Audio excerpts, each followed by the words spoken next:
Assalamualaikum warahmatullahi wabarakatuh. Perkenalkan saya Muhammad Rasulul Mufid ya, dosen agama Islam di kampus Universitas Dinamika Surabaya, terkait sebaran isi ceramah dari Ustaz Oki yang itu disimpulkan oleh para netizen sebagai ceramah yang melegalkan adanya KDRT dalam rumah tangga, atau menganggap KDRT itu bukan sebuah kejahatan yang serius dan sebagainya. Yang saya ingin bantu memperjelas ya, ini upaya sharing saja, tidak menjudge A dan B, tidak, tapi ini upaya kita untuk membuka akal pikiran, membuka cakrawala pemikiran kita agar lebih luas lagi.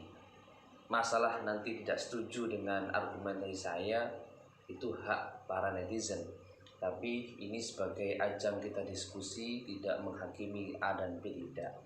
Jadi satu, kita fokus kepada objeknya, yaitu ceramah dari Ustaz Oki. Jadi konteksnya di situ adalah konteksnya di situ adalah bagaimana sih menjadi seorang istri yang baik, menjadi seorang istri yang luhur itu bagaimana. Salah satu ciri istri yang baik, yang sholihah adalah memang tidak mudah mengumbar aib keluarganya, jadi tidak mudah mempublish masalah-masalah yang ada di rumah tangganya.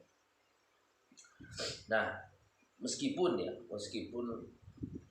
KDRT itu juga bisa dikatakan aib, juga bisa dikatakan tindakan kriminal, tergantung nanti konteksnya. Kita kembali lagi ke konteks ceramah dari Ustaz Oki. Nah, kemudian beliau mencontohkan dengan menceritakan tadi kisah-kisah suami istrinya di Jeddah itu ya.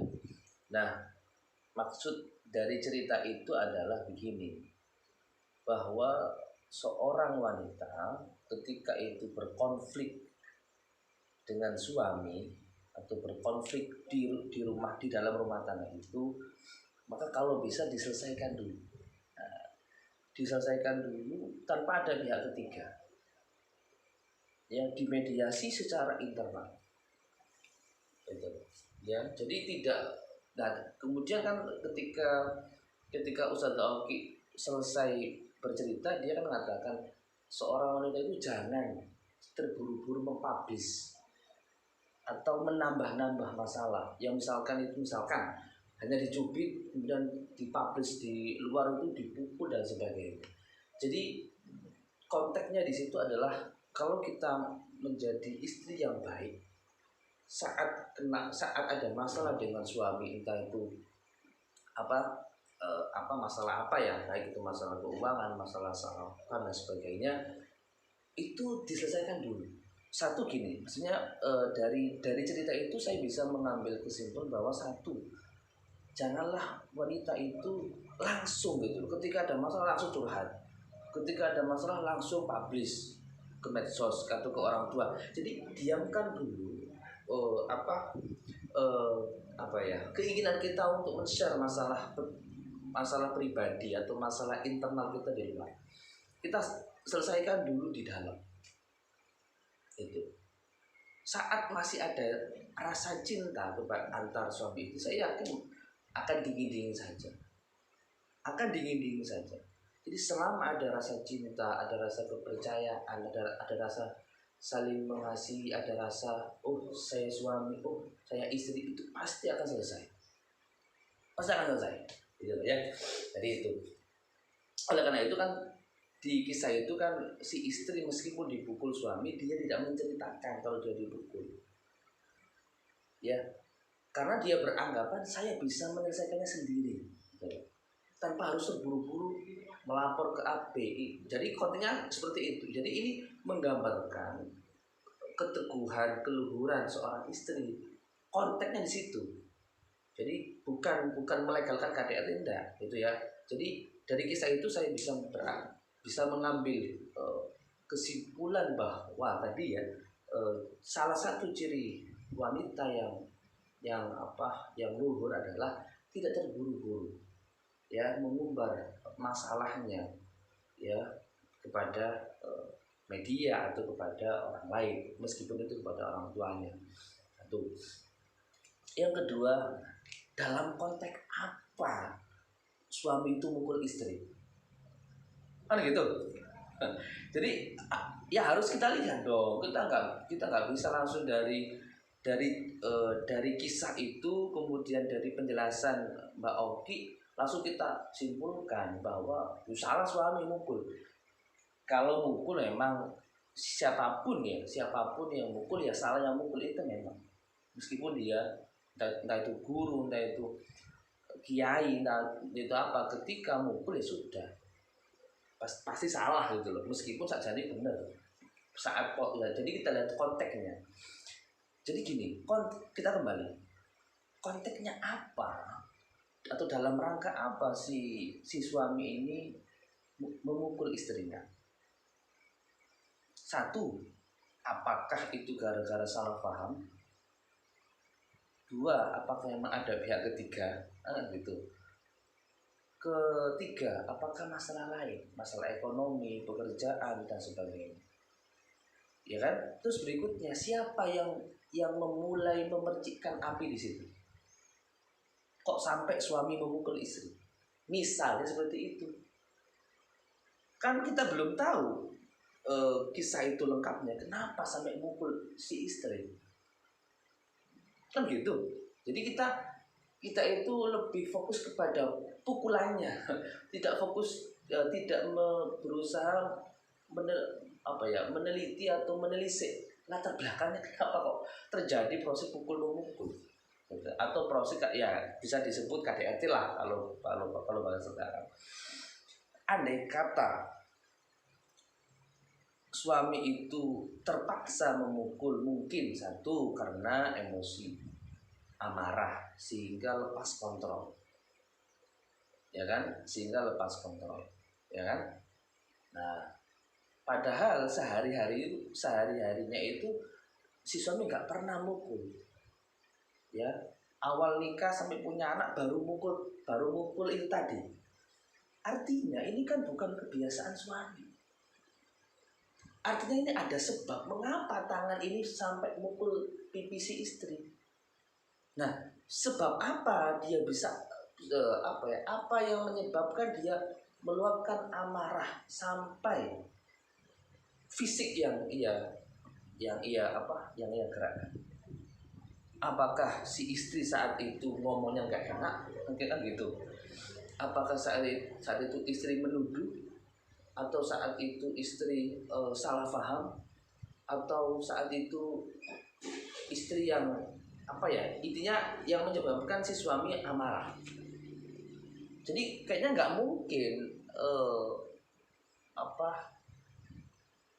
ada pukulan tanpa sebab, itu nggak mungkin, kecuali dia temperamen, kan gitu. Jadi ini harus kita harus kita telaah secara dalam gitu ya, akan tidak mudah mengambil kesimpulan.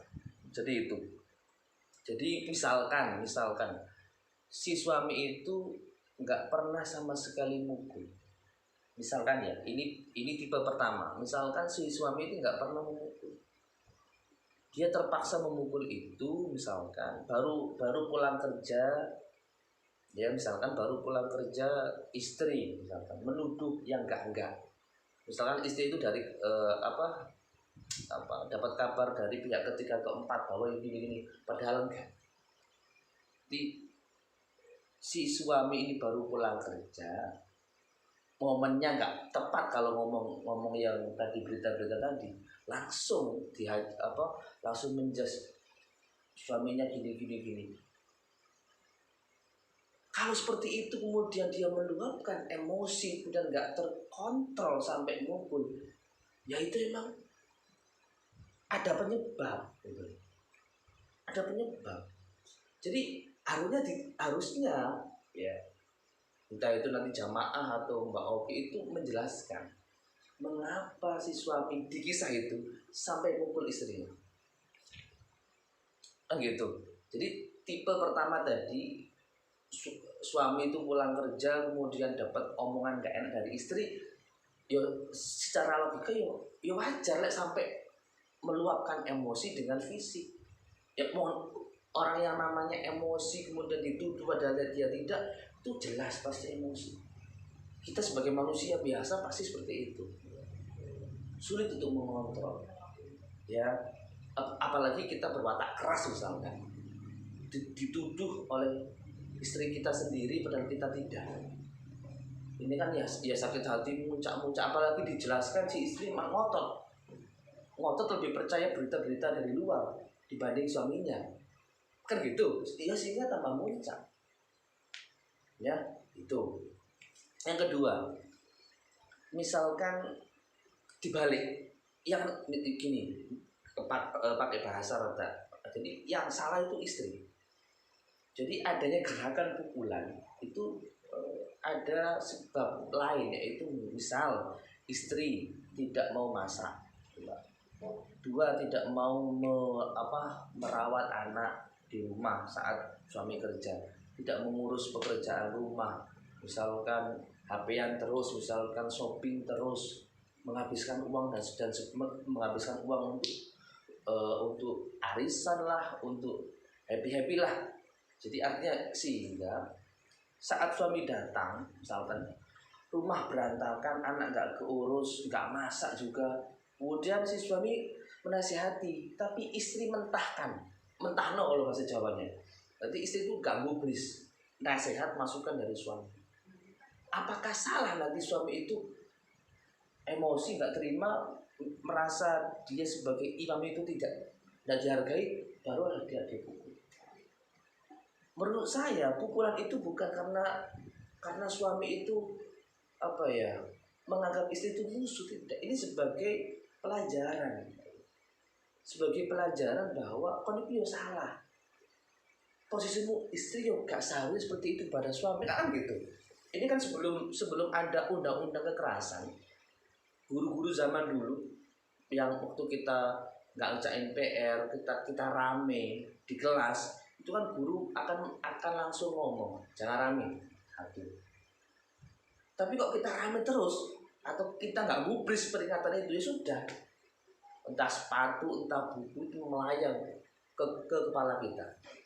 Artinya itu bukan karena guru itu nggak suka sama kita, itu sebagai didikan lah ya. Ketika lisan ini nggak mampu, ya sudah tangan. Tapi tangan ini kan kita kan di negara hukum, meskipun lingkupnya rumah tangga ya, meskipun, jadi ini perlu digarisbawahi ya, bukan. Jadi kita harus melihat konteksnya kalau saya. Jadi meskipun dalam lingkup rumah tangga negara itu tidak ikut campur ya, kita sebagai suami bebaslah mendidik istri kita. Tetapi kita juga harus melihat kita ini negara hukum, punya undang-undang. Nah, KDRT itu merupakan ya itu sebuah pidana ya, kekerasan yang itu ada ancaman hukumnya. Kalau misalkan itu emang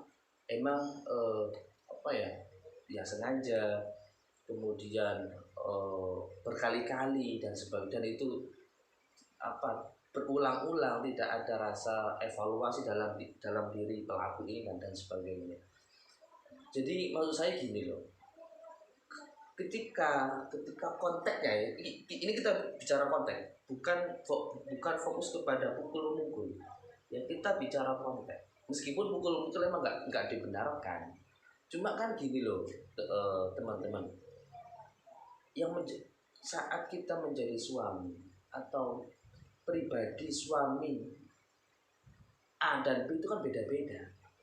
ada yang sabar, ada yang kalem, ada yang keras, ada yang bijak, ada yang ketika istri itu ngomel dia hanya diem, ada ketika istri ngomel dibalas ngomel juga ada, ketika ada istri ngomel dibalas fisik juga ada. Jadi saya yakin ketika suami memukul itu pasti ada penyebab, tinggal penyebabnya ini apa gitu loh. Nah kalau misalkan penyebabnya yang sudah saya uraikan tipe 1 dan tipe 2, ini menurut saya wajar gitu loh. Bukan berarti saya melegalkan pukul-pukul, enggak. Maksud saya gini, yang namanya orang yang normal gitu ya, ketika dituduh kita berbuat yang aneh-aneh padahal tidak oleh istri kita, itu kan pasti kita marah, pasti kita mangkel kan gitu. Apalagi kita jelaskan apa ada tapi dia nggak percaya, dia malah percaya kepada orang lain, itu kan malah mangkel lagi, muncak enggak ya kan. Yang namanya orang itu kan beda-beda, apalagi kita pulang kerja capek-capek dan sebagainya malah dapat berita seperti itu. Atau tipe 2 tadi, istrinya tidak bisa menjadi istri yang baik di rumah manakala suami kerja. Saat dinasihati istri nggak mau, baweli atau berani kepada suami, sehingga suami terpaksa mengeluarkan tadi jurusnya tadi pukulan. Bukan berarti untuk menyakiti atau menyiksa, tapi sebagai pelajaran gitu loh. Pelajaran bahwa ojo ngono, jangan gitulah kamu sebagai istri.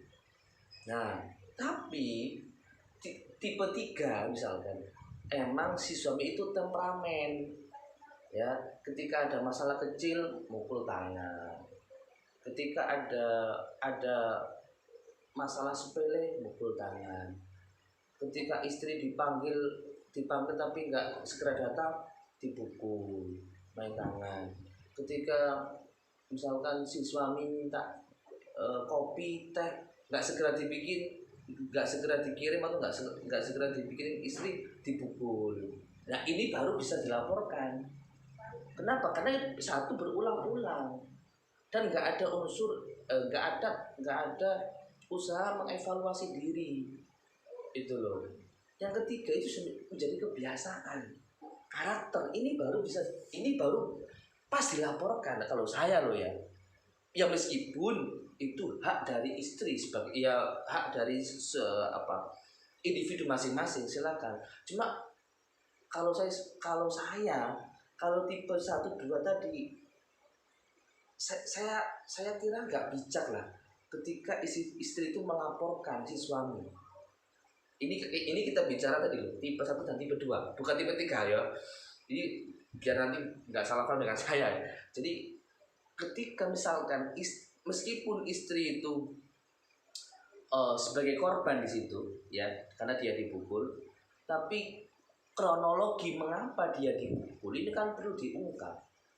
Kalau tipe 1 dan 2 kayaknya tidak bijak sih seorang istri itu langsung melaporkan si suami padahal dia salah. Dia yang memercikan api di situ. Ya, padahal di situ posisinya suami itu yang tersudutkan, padahal dia yang tersudut gara-gara perkataan, pernyataan, tuduhan, sikap dari sang istri, sehingga suami ya tadi meluapkan emosi, nggak terkontrol, akhirnya melakukan tindakan fisik. Ini menurut saya, padahal bertahun-tahun atau padahal karakter dia itu nggak suka mukulan. Ketika ada masalah ya dia nggak pernah main fisik. Saat ada masalah seperti itu gitu loh, yang tuduhan dan sebenarnya dia emosi nggak terkontrol gitu. Ini menurut saya jangan dulu lah dilaporkan, selesaikan dulu secara internal. Kenapa? Karena si suami mukul itu kan ini tipe 1 dan 2, dia ini bukan kebiasaan, bukan karakter kita, bukan karakter suami kita. seharusnya sama-sama mengevaluasi. Oh iya, mungkin tadi saya itu terlalu menyudutkan suami saya. Oh iya, saya salah. Harusnya ketika suami kerja, saya tidak main HP misalkan, tidak happy di luar. Saya fokus ke masak, ngurus anak, ngantar jemput anak, dan ngurus rumah tangga, sehingga ketika ketika suami datang, urusan rumah beres, sehingga istri bisa melayani suami dengan sempurna, tidak tidak membiarkan suami itu misalkan makan sendiri, masak sendiri gitu loh, buat teh sendiri, ya, nyapu sendiri, kan gitu. Jadi kalau konteksnya seperti tipe A dan tipe 1 dan tipe 2, ini alangkah tidak adil ketika istri itu langsung melaporkan suami dengan laporan KDRT. Padahal konteksnya tadi adalah si istri yang salah, sehingga dia memunculkan konflik di internal rumah tangga dia. Itu, nah, yang tepat yang disebut KDRT di ini, kalau saya ya, ini nanti kita bisa diskusi, adalah di tipe ketiga, yaitu udah berkali-kali, berulang-ulang, hal yang sepele dijadikan besar, ya, tidak ada rasa penyesalan setelah mukul istri, tidak ada permintaan maaf, ya, tidak ada rasa menghargai lagi kepada istri sebagai perempuan, tidak ada rasa melindungi yang sebagai suami untuk istri, malah istri dibuat seperti mainan, sekarang PDW dipukul sana kemana. Ini baru bisa dilaporkan, pas dilaporkan. Kenapa ya? Karena ini udah berkali-kali gitu loh. Kalau seperti ini ya, istri nggak boleh diem saja, karena sudah menjadi kebiasaan, menjadi karakter, dan tidak ada perubahan, tidak ada penyesalan. Sudah, ini baru dilaporkan. Ini yang versi saya KDRT temenan ya ini gitu loh. Kalau yang tipe 1, 2 kan itu kan hanya spontan gara-gara tuduhan yang tidak jelas dari sang istri, sehingga dia melakukan emosi dengan memukul. Atau tipe tadi yang 2, istri tidak bisa menjalankan, ya, kewajibannya sebagai istri di rumah, ya, sudah dinasihati berkali-kali dengan lisan tapi tidak digubris, ya, sehingga pukulan itu yang dikeluarkan oleh suami sebagai peringatan, sebagai didikan.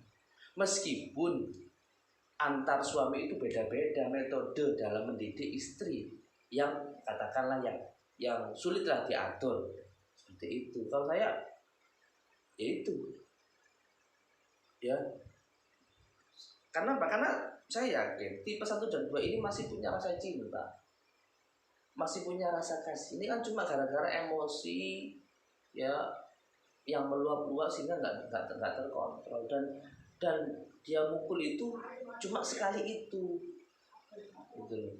Dan itu dan itu jauh dari karakter dia, sehingga ya janganlah gara-gara seperti ini kemudian dilaporkan, sehingga nanti yang menjadi korban adalah anak-anak.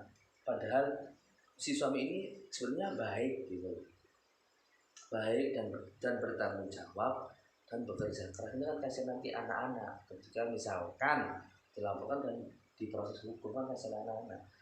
Ini kalau saya menilai gitu loh ya. Jadi ketika kasusnya seperti tipe 1 dan 2, ini alangkah diselesaikan atau mediasi atau islah di dalam dulu, jangan langsung diubah.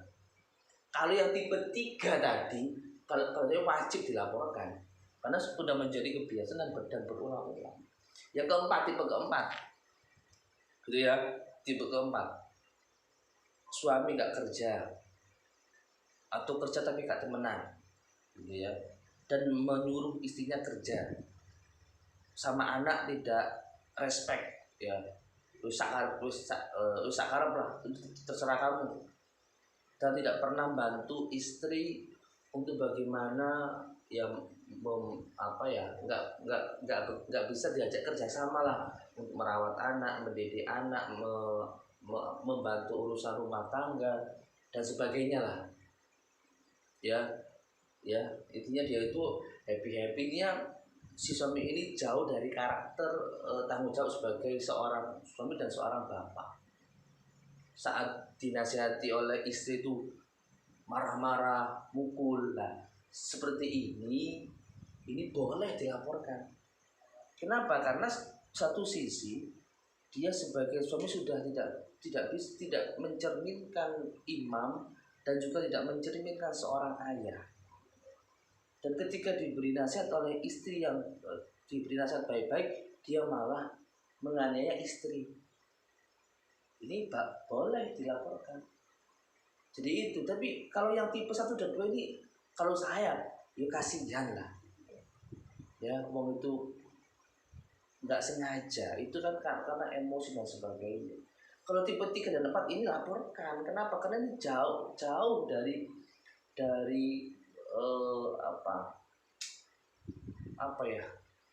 dari kategori suami dan ayah. Apalagi memukul itu menjadi kebiasaan bagi dia. Jadi saat istri itu berani nasihati dia langsung pukul.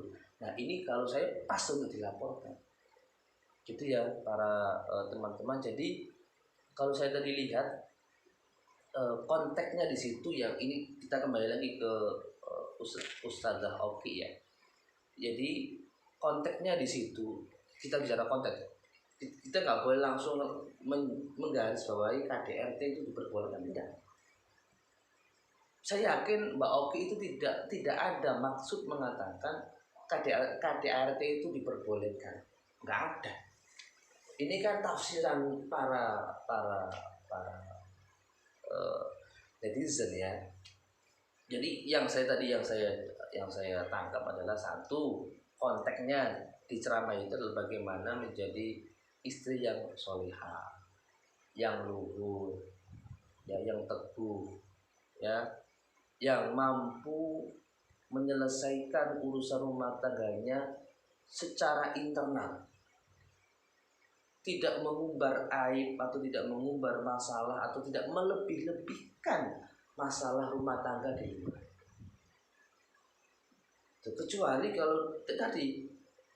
kalau tipenya tipe 4, tipe 3 dan tipe 4, saya yakin di sini nggak kuat kalau ditahan di internal. Loskan aja di publik atau dilaporkan aja. Gitu. Tapi kalau konteksnya tadi di tipe 1 dan tipe 2, ini kan yang salah saat itu adalah istri yang salah. Kenapa? Dia memicu konflik gitu. Akhirnya ya perang dunia kan. Jadi kita harus melihat konteksnya dulu. Konteks, kemudian apa latar belakang, kemudian maksudnya dan sebagainya. Ya ini untuk membangun pemikiran yang ya di samping kritis tapi sistematis gitu loh. Sehingga kita tidak fokus kepada kalimat KDRT kan gitu. Nah, jadi kita kembali lagi tadi ke konteksnya Mbak Oki. Jadi bagaimana sih tadi menjadi seorang istri yang tangguh, yang lurus, bagaimana? Tadi tidak mudah menyebarluaskan masalah pribadi di luar. Selama masalah itu bisa ia tangani dan selama masalah itu bukan masalah yang berlarut-larut, bukan masalah yang berulang-ulang. Ya, kalau itu hanya masalah salah paham, masalah miskomunikasi, ya masalah masalah yang itu perlu duduk berdua, itu nggak harus langsung dilaporkan ketika ada masalah gitu kan gitu. Nah ya kan, jadi konteksnya tadi bagaimana menjadi wanita yang tangguh. Meskipun memang memukul itu emang nggak diperbolehkan dalam Islam, bahkan dalam rumah tangga. Cuma secara itu kan secara aturan, secara contoh dari Rasulullah. Tapi secara realita itu sulit tadi loh. Ketika ayo bayangkan ya, tipe satu nanti berdua. Kita sebagai suami baru pulang kerja. Ya kemudian dituduh dan ini kan kita kan pasti meluap-luap.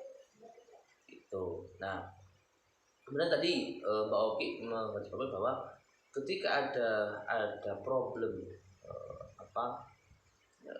ada problem dengan suami, ya itu jangan dilebih-lebihkan. Menurut saya janganlah kita seolah-olah dengan masalah itu kita minta simpati kepada orang lain. Jadi janganlah mudah mengumbar saja nih. Sebenarnya masalah itu kecil gitu loh, dan kita yakin kita bisa saja nih menyelesaikan secara internal dengan suami tanpa harus disebarluaskan di luar itu loh. Jadi maksudnya itu. Jadi selama aib ini adalah berupa kesalahpahaman yang itu bisa diperbaiki. Kenapa? Karena masih ada rasa cinta, ada rasa kepercayaan, ya silahkan perbaiki. Jangan kesusu langsung dilaporkan dan sebagainya. Itu tadi ya. Kemudian yang saya tangkap lagi,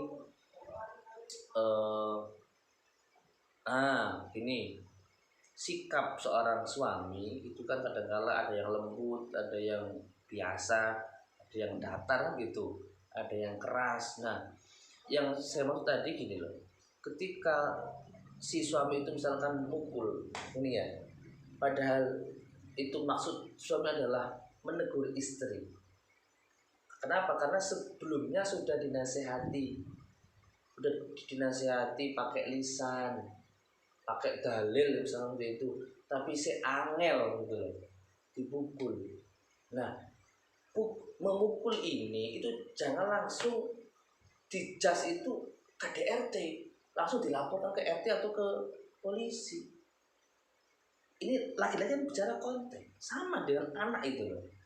Ini kan kita sebagai orang tua, ya kan, misalkan anak itu misalkan udah balik ya, kita nggak bicara balita. Balita kan ya sulit diajak bicara kan. Kita bicara anak ya mungkin yang udah ngerti lah. Misalkan, nak,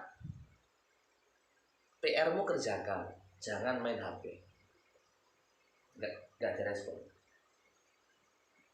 Kedua, nah HP-nya diletakkan, fokus, ini nadanya agak tinggi, fokus ke PR-nya, nggak digubris.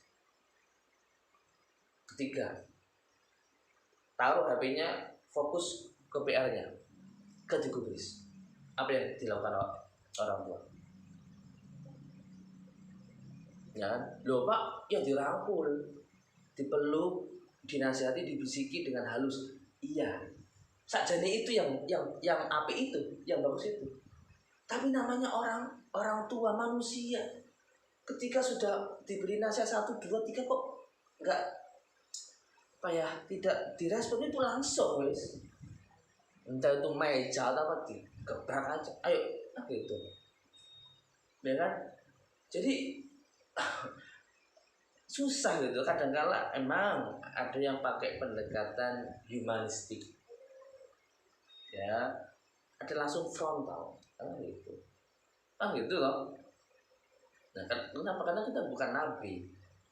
Kalau Muhammad memang ya beliau memang didesain sebagai nabi dan rasul, sebagai suri tauladan, ya kan. Atau kita kembangkan lagi lah, seperti cara dakwah itu loh, ya kan. Cara dakwah para wali, cara dakwah para nabi itu kan beda-beda. Misalkan antara dakwah Nabi Muhammad dengan dakwah Nabi Musa alaihissalam, beda. Nabi Musa itu terkenal keras, Nabi Muhammad itu terkenal santun. Sama dengan para sahabat, Abu Bakar itu terkenal ya woles lah. Umar tuh bertu keras kan gitu. Sama dengan ulama-ulama kita ya, ada yang ulama yang suka guyon kan gitu, yang itu banyak dijelaskan oleh Gus Baha itu loh. Banyak para ulama-ulama itu ada yang santai, ada yang serius, ada yang jadi dakwahnya ngajinya itu ada yang dengan disambil gurauan, ada yang lurus gitu loh, datar, ada yang keras gitu ya. Jadi itu adalah karakter. Kita nggak bisa menyamakan orang tua A dan orang tua B sama, itu nggak bisa. Semua itu punya cara sendiri-sendiri.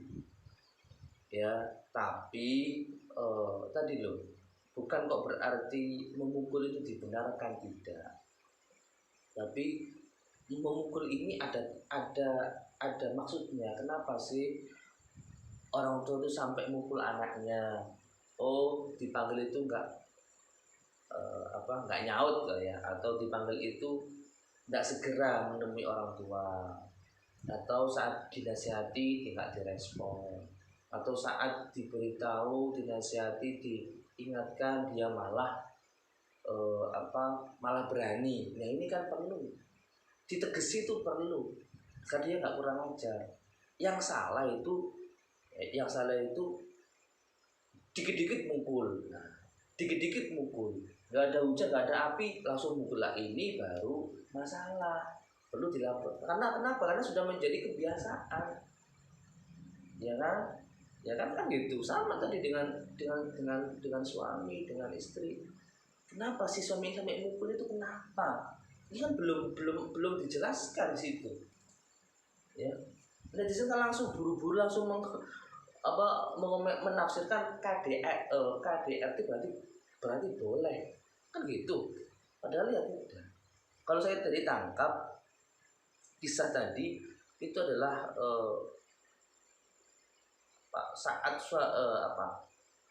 saat suami mukul itu kan tadi loh, kenapa, ada apa, konteksnya apa sebenarnya, itu yang harus kita sama dengan kasus hukum gitu loh. Pasti polisi akan menyelidiki dong, ya motifnya kan gitu, motifnya, alurnya, latar belakangnya, sehingga akan bisa memutuskan. Sama ketika kita sebagai para konsumen media sosial atau para ya disebut gelarnya netizen, harusnya kita itu cerdas itu loh. Mengapa, kenapa, jangan dulu kok gitu loh, jangan kok gitu. Itu akan menjadikan kita itu ya langsung menjas. Tapi kalau kita loh, kenapa, mengapa, dan bagaimana, itu harusnya seperti itu. Itu loh. Jadi tadi kalau saya lihat ya, ini kan kita diskusi ya, tidak, saya berusaha untuk menjelaskan, menjabarkan. Dan kalau salah ya mohon koreksi, mohon bimbingan. Ya, artinya sekali lagi di sini saya tidak bermaksud untuk melegalkan KDRT, tidak, tapi bagaimana cara kita mengetahui mengapa konflik itu muncul dan mengapa si suami itu sampai memukul sang istri. Apakah itu gara-gara istri ngomongnya nggak enak, kan gitu. Apakah sang istri itu menuduh si suami macam-macam? Yang ketiga, apakah si istri itu menginjak-injak harga diri si suami sehingga pukulan itu kena dia, sehingga keluarlah pukulan itu, kan gitu. Apakah si istri tidak bisa menjadi istri yang baik di rumah sehingga si suami langsung amarah dan melakukan tindakan seperti ini loh, ya kan? Padahal karakter dia itu tidak suka mukul, nggak pernah mukul, ya gara-gara ini tadi loh, meluap. Opsi lain, kenapa dia mukul? Oh, karena kebiasaan. Karena dikit-dikit mukul, ada masalah dikit mukul. Istri nggak pernah bener di mata dia. Ya, pekerjaan istri yang kurang cocok, yang kurang apa, dia nggak, ketika dia nggak terima, nggak cocok, dia pukul. Saat istri sudah berupaya melayani, ya, berupaya mendidik, merawat anak, mengurus rumah, ya, tapi nggak dihargai, ya, istri dipukul. Ketika ada masalah di luar, ya, yang kena imbas orang rumah dipukul semua. Ini kalau saya baru cocok dilaporkan. Itu loh. Ini kalau saya, kenapa? Karena tadi cara itu wis gak bisa didandani. Udah menjadi kebiasaan, sehingga kalau sudah menjadi kebiasaan, ya, dikit-dikit mukul, ada itu berarti welas asih suami kepada istri sudah hilang. Cinta suami kepada istri sudah hilang. Suami sebagai pelindung istri sudah hilang. Ya, itu kalau saya baru boleh dilaporkan. Gitu loh. Jadi ini sekali lagi saya katakan bahwa penilaian saya, meskipun saya bukan siapa-siapa, atas ceramah Mbak Oki tadi itu bukan simbol atau bukan ajakan untuk pasrah, ya, atau bukan ajakan untuk menerima pukulan dari suami, tidak. Tapi konteksnya di situ adalah menggambarkan keteguhan, keluhuran, kesolehan istri yang tidak mudah, ya, tidak mudah, tidak gampang menyebarkan masalah rumah di luar. Selagi masalah itu bisa diperbaiki, selagi cinta itu masih ada, selagi suami itu masih tanggung jawab, selagi keutuhan rumah tangga itu bisa dipertahankan. Itu. Sehingga jangan gara-gara masalah sepele kita umbar akan menjadi besar itu. Yang seharusnya enggak kayak baju robek itu. Yang seharusnya ini sobeknya dikit yang itu bisa dijahit. Tapi ini gara-gara kita publish di luar, ini menjadi robeknya luas, sehingga nggak bisa jahit, akhirnya sobek sudah pecah. Siapa yang menjadi korban? Anak-anak. Padahal sebenarnya ini masih punya rasa cinta. Ya mungkin gara-gara salah paham, gara-gara apa, sehingga dia memukul. Ya, dia memukul itu ya tadi bisa karena desakan, karena disudutkan, bukan karena kebiasaan, dan bukan karena dia temperamen, dan bukan karena karakter dia. Ini kan kayaknya nggak bijak kalau langsung dituduh KDRT. Terakhir, misalkan si suami tadi seperti itu, ya, dia awalnya bukan suami yang temperamen, bukan suami yang mudah memukul, ya, bukan suami yang punya karakter keras langsung kalau dikit-dikit mukul. Dia mukul sekali tadi gara-gara misalkan gara-gara cekcok, atau gara-gara miskomunikasi, atau gara-gara salah paham atau apalah, ya. Satu kali pukulan misalkan, mukul, padahal itu hanya sebatas emosi sesaat yang tidak terkontrol, dan itu sebenarnya bukan watak si suami. Kalau saya jadi istri, ya, oh iya, mungkin saya salah, mungkin saya ngomongnya nggak tepat, nggak enak. Masa sih gara-gara ini saya laporkan suami saya ke pihak berwajib? Padahal kebaikan dia selama ini kepada saya lebih dari cukup, ya. Padahal pengorbanan dia sebagai suami, sebagai ayah, sebagai imam itu luar biasa. Apalagi nikahnya berpuluh-puluhan tahun, tanggung jawab dia sudah nggak bisa diragukan.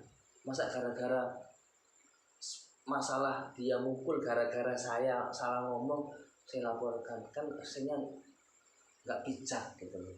Baiklah, saya coba mediasi ke beliau gitu loh, ngomong baik-baik, saling maafkan. Ini menurut saya cara yang baik gitu loh, cara yang baik. Nah, tapi akan berbeda lagi gitu loh. Tapi akan berbeda lagi kalau kalau si suami ini satu wis nggak pernah kerja nggak temenan, jadi ayah tuh nggak tenanan, nggak sungguh-sungguh, nggak mau ngurus anak, nggak mau ikut didik anak, tidak mau mencontohkan seorang ayah yang baik kepada istri itu, tegaan ya, dikit-dikit intinya pekerjaan itu istri aja yang ngurus. Pokoknya saya itu rokok, makan, ngopi, dan kalau nggak cok saya pukul dan sebagainya. Ada masalah dikit pukul, ada masalah dikit pukul, dan suami nggak mau disalahkan. Kemudian kalau saya jadi istri, apa yang dievaluasi saja? Karena apa yang kalau bahasa itu diboti ya, apa yang menjadi alasan saya mempertahankan ini gitu. Ya, mau dia menjadi suami yang tidak sebenarnya menjadi suami, menjadi ayah juga yang kayak gitu, dia tidak mencerminkan seorang ayah, tidak mencerminkan seorang imam, tidak mencerminkan seorang pelindung dan sebagainya. Terus apa yang mau saya pertahankan gitu loh? Sudah saya laporkan. Kalau seperti ini baru cocok. Kenapa? Karena tidak ada tidak ada alasan seorang istri itu tidak melaporkan. Kenapa? Karena nggak ada unsur baik gitu loh dari sang suami, bertahun-tahun, malah si istri sengsara. Kalau kasusnya kayak yang terakhir ini, saya setuju ini dilaporkan. Tapi kalau kasusnya tadi kayak yang pertama tadi, gara-gara hanya satu kesalahan, kekhilafan, seorang suami terpaksa memukul istri, ya, padahal kebaikan dia, rasa cinta dia kepada istri, kepada anak itu jauh lebih lah. Oleh karena itu kalau saya jadi istri, berusaha menyelesaikan dulu secara internal. Dan saya misalkan jadi suami tadi, berusaha mengevaluasi, berusaha untuk sadar bahwa tindakan memukul itu jangan sampai terulang kedua kali. Cukup lisan saja ketika bertengkar, jangan sampai tangan. Jadi memang kan biasanya orang itu kan bisa mengambil pelajaran dari pengalaman. Oh, ini ternyata salah. Nggak selayaknya saya sebagai suami itu memukul istri meskipun cekcok. Oleh karena itu nanti saya akan berkomitmen, seemosi apapun, semarah apapun, jangan sampai tangan ini terbang ke istri atau ke anak. Itu. Jadi ini akan muncul manakala kedua tokoh ini, antara suami dan istri ini duduk bersama, introspeksi diri, saling maafkan, saling mencari opo aku ya dek yang salah gitu. Opo aku ya mas yang salah. Jadi saling mencari kesalahan, ya.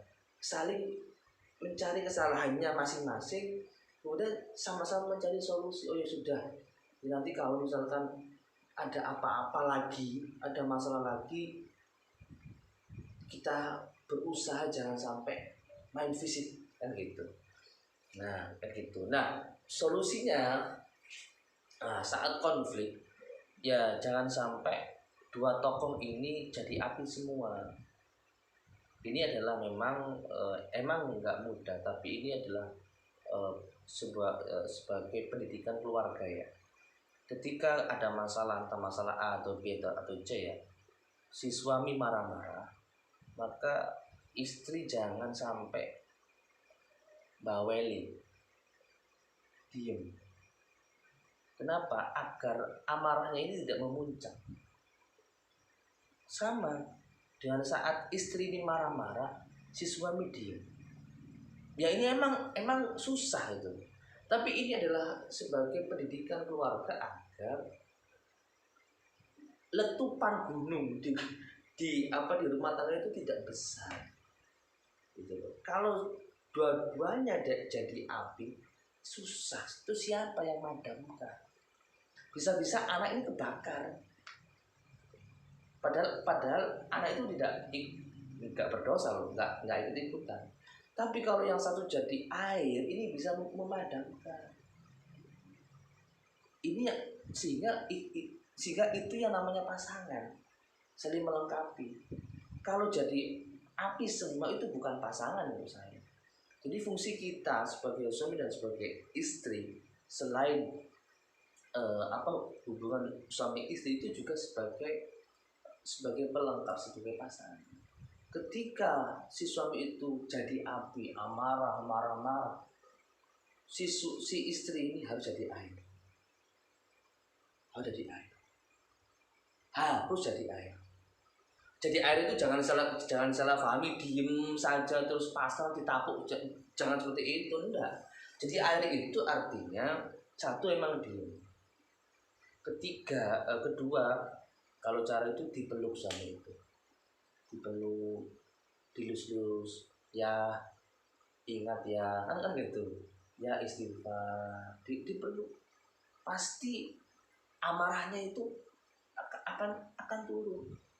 Ya coba duduk ya coba ngambil air wudhu.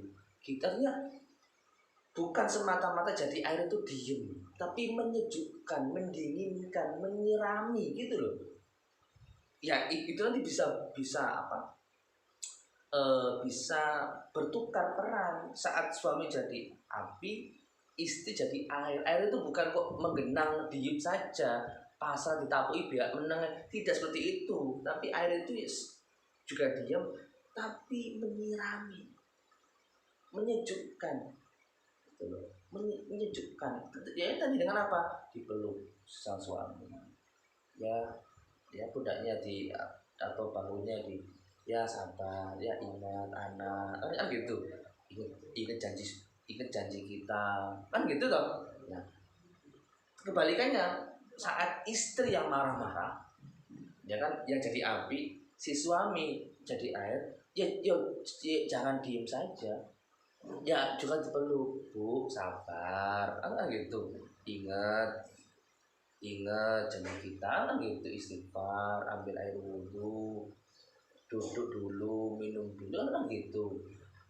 Jadi kalau ini dianggap masalah, yuk jangan emosi, kita bicarakan pelan-pelan, kita bicarakan dengan kepala dingin, kan gitu.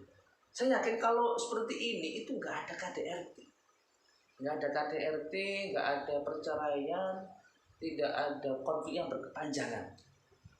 Ya, ini adalah sebagai ide solusi saya kepada kita semua. Jadi itu teman-teman para netizen, ini pandangan saya, tidak ada unsur memihak atau apapun, karena saya juga bukan apa-apa, ini sebagai sharing.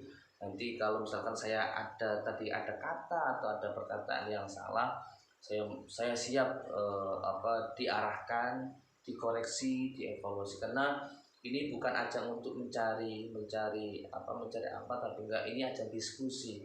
Kita sharing agar semakin hari kita itu melihat itu luas itu loh, dengan berbagai pendekatan, dengan berbagai keilmuan, dengan berbagai pandangan, tidak hanya satu pandangan, sehingga kita nanti menjadi seorang netizen yang bijak menanggapi sebuah fenomena atau sebuah peristiwa. Cukup dari saya mohon maaf. Saya akhiri, semoga kita senantiasa sehat. Amin. Wassalamualaikum warahmatullahi wabarakatuh.